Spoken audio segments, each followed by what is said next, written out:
अपने शहर की लेटेस्ट खबरों के लिए चैनल को सब्सक्राइब करें और बेल आइकन को दबाएं।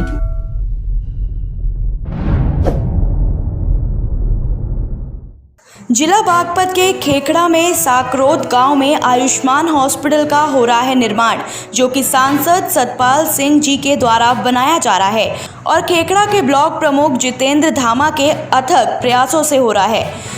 हॉस्पिटल बनने से बागपत जिले के करीब 16 लाख लोगों को इसका फायदा मिलेगा।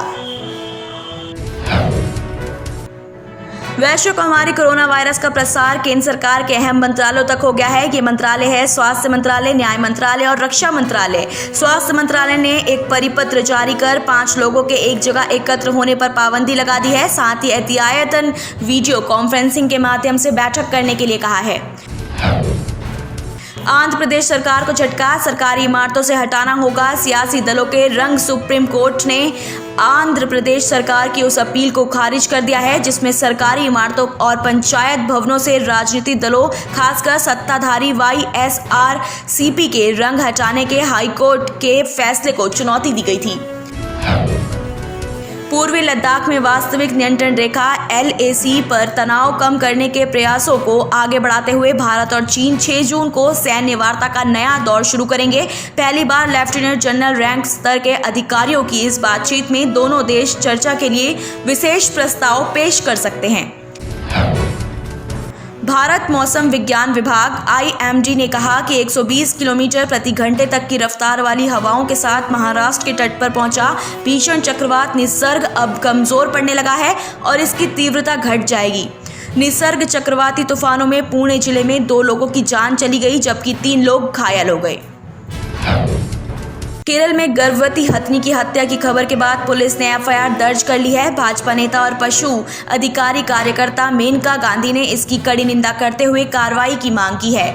वहीं देश के उद्योगपति रतन टाटा ने भी इस पर दुख व्यक्त करते हुए इसे सोची समझी हत्या बताया है, साथ ही न्याय की मांग की है।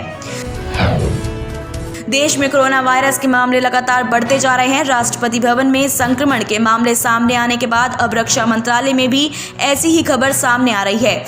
PTI ने आधिकारिक सूचना के हवाले से रक्षा सचिव में कोरोना के लक्षण देखने और उन्हें घर में ही क्वारंटाइन करने की खबर दी है। पश्चिम बंगाल में बीते 24 घंटे के दौरान 396 नए मामले सामने आए हैं, जो अब तक का रिकॉर्ड है। इसके पहले 31 मई को सबसे ज्यादा 371 मामले सामने आए थे। इस दौरान 10 लोगों की मौत के साथ ही मृतकों का आंकड़ा 263 तक पहुंच गया था। स्वास्थ्य विभाग की ओर से जारी बुलेटिन में इसकी जानकारी दी गई है। अमेरिका के विदेश मंत्री माइक पॉम्पियो ने आज भारत, ऑस्ट्रेलिया, ब्राजील, इजराइल और दक्षिण कोरिया के विदेश मंत्रियों से बात की। कोरोना महामारी से लड़ने के लिए सहयोग और तालमेल पर चर्चा की गई। विदेश मंत्रियों से बातचीत में अर्थव्यवस्था खोलने, अफवाह रोकने और भविष्य में महामारी रोकने के कदमों पर भी चर्चा की गई। दिल्ली आपदा प्रबंधन प्राधिकरण ने कोरोना मरीजों के अंतिम संस्कार के लिए गाइडलाइन जारी की है।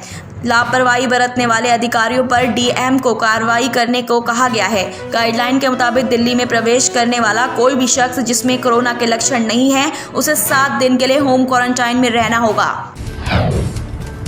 विश्व स्वास्थ्य संगठन WHO ने कहा कोरोना वायरस के इलाज के लिए हाइड्रोक्लोरोक्विन का ट्रायल फिर से शुरू होगा। हरियाणा में आज 302 मामले सामने आए। राज्य में कुल पॉजिटिव मामलों की संख्या अब 2954 है, जिसमें 1079 लोग डिस्चार्ज हो चुके हैं और 23 मौतें शामिल हैं। राज्य स्वास्थ्य विभाग ने इसकी जानकारी दी है। संयुक्त राष्ट्र की रिपोर्ट के अनुसार 2018 में अफगानिस्तान में तालिबान द्वारा अगवा किए गए 3 भारतीय इंजीनियरों को 11 आतंकवादियों की रिहाई के बदले छोड़ दिया गया था। इन आतंकवादियों में संयुक्त राष्ट्र द्वारा स्वीकृत एक कमांडर भी शामिल था। विज्ञान के लिए केंद्र CCMB के वैज्ञानिकों ने देश में कोविड-19 से संक्रमित लोगों में एक अलग तरह के कोरोना वायरस का पता लगाया है। ये दक्षिण राज्य तमिलनाडु और तेलंगाना में ज्यादातर पाया गया है।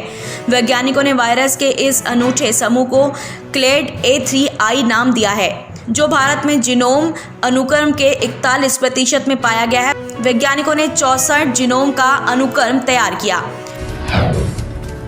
भारतीय दूरसंचार नियामक प्राधिकरण यानी कि ट्राई ने लॉकडाउन के बीच करोड़ों मोबाइल उपभोक्ताओं को बड़ी राहत देते हुए अब एक दिन में मुफ्त एसएमएस भेजने की सीमा को पूरी तरह से खत्म कर दिया गया है। अब मोबाइल उपभोक्ता दिन भर में चाहे जितने भी एसएमएस मुफ्त में भेज सकते हैं। महेश भट्ट की फिल्म जलेबी और कृति खरबंदा अभिनेत्री वीरे दी वेडिंग जैसी फिल्मों के कास्टिंग निर्देशक के तौर पर काम कर चुके कृष कपूर का ब्रेन हैमरेज के चलते 28 वर्ष की उम्र में निधन हो गया। उनके परिवार ने ये जानकारी दी। अक्षय कुमार की मशहूर फिल्म खिलाड़ी में वादा रहा सनम जैसा मशहूर गीत गाने वाले जाने माने गीतकार अनवर सागर का निधन हो गया। 70 साल के अनवर सागर ने मुंबई के कोकिलाबेन धीरूभाई अंबानी अस्पताल में उन्होंने अंतिम सांस ली। सूचना जनसंपर्क विभाग के सचिव अनुपम कुमार ने कहा कि कोरोना संक्रमण की वर्तमान स्थिति पर लगातार कार्रवाई की जा रही है।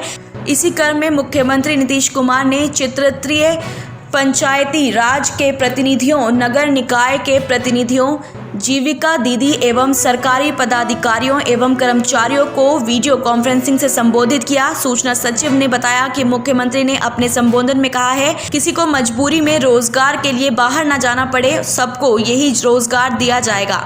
रोजगार मुहैया कराना सरकार की प्राथमिकता में सबसे ऊपर है। सभी विभाग इसका अनुश्रवण कर रहे हैं। लॉकडाउन के समय से अब तक 4 करोड़ 61 लाख मानव दिवसों का सृजन किया जा चुका है।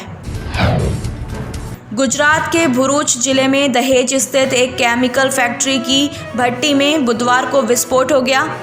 इसके बाद भीषण आग लग जाने से 8 कर्मचारियों की मौत हो गई और 50 लोग झुलस गए। प्रभावित फैक्ट्री के पास मिथेलाइन और जाइलिन रसायनों की कंपनी है, इसलिए प्रशासन ने एहतियात के तौर पर लुवारा और लखीगाम गांवों के करीब 4800 लोगों को सुरक्षित स्थानों पर पहुंचा दिया है। केरल में हथिनी की मौत का मामला थमा ही नहीं था कि वन्य जीवों को लेकर एक और चिंता में डालने वाली खबर सामने आई है। एक अध्ययन में खुलासा किया गया है कि देश में लॉकडाउन के दौरान वन्य जीवों के शिकार की दोगुनी से भी अधिक घटनाएं सामने आई हैं। लॉकडाउन के दौरान जहां लोग घरों में रहे, वहीं प्रकृति को भी मुस्कुराने का मौका मिला। यहां तक कि जंगली जानवर शहरों के पास तक देखे गए।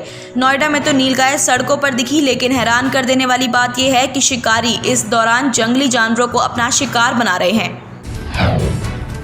टोक्यो ओलंपिक एक साल के लिए स्थगित होने के बाद ऑस्ट्रेलियाई तैराकी टीम के मुख्य कोच जाको वेरहारेन ने पद छोड़ दिया, जिससे अब रोहन टेलर पर टीम की जिम्मेदारी होगी। जाको का करार 2020 टोक्यो ओलंपिक तक था, लेकिन कोरोना वायरस महामारी के कारण खेल स्थगित होने के बाद उन्होंने अपने परिवार के पास नीदरलैंड लौटने का फैसला किया। फाइल शेयरिंग के लिहाज से वी ट्रांसफर काफी लोकप्रिय रही है, लेकिन अब भारत सरकार के दूरसंचार विभाग ने इस साइट को बैन कर दिया है। अपने शहर की लेटेस्ट खबरों के लिए चैनल को सब्सक्राइब करें और बेल आइकन को दबाएं।